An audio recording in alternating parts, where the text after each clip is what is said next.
Iran এমন একটি দেশ যার উল্লেখ আছে পবিত্র কোরআন, বাইবেল, তাওরাত এই তিনটি আসমানি গ্রন্থেই। কোরআনের সূরা আর রোমে সরাসরি উল্লেখ আছে রোমান পারস্য জাতির যুদ্ধের ভবিষ্যৎবাণী।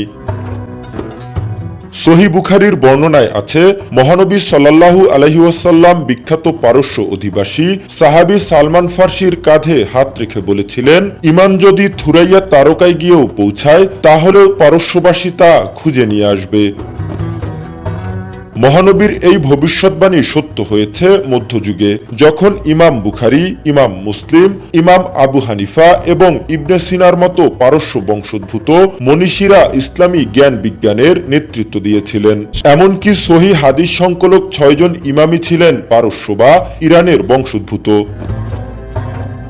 হাদিসে বর্ণিত শেষ জামানার কালো পতাকাবাহী যে দলের কথা বলা হয়েছে তারা খোরাসান অর্থাৎ বর্তমান ইরানের বাসিন্দা হবে এবং ইমাম মাহাদির আগমনকে প্রশস্ত করবে। মধ্যপ্রাচ্যের অস্থিরতা দেখে অনেকেই একে সেই হাদিসের সাথে তুলনা করছে।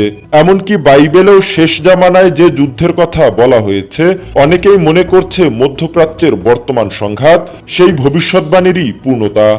তবে তিনটি ধর্মের স্কলাররাই বলছেন বর্তমানে চলমান কোনো সংঘাতকেই সেই ভবিষ্যৎবাণীর পূর্ণতা হিসেবে মনে করা যাবে না, কারণ বাইবেলে উল্লেখিত সেই যুদ্ধের বর্ণনার সাথে এখনের সংঘাতের পুরোপুরি মিল নেই।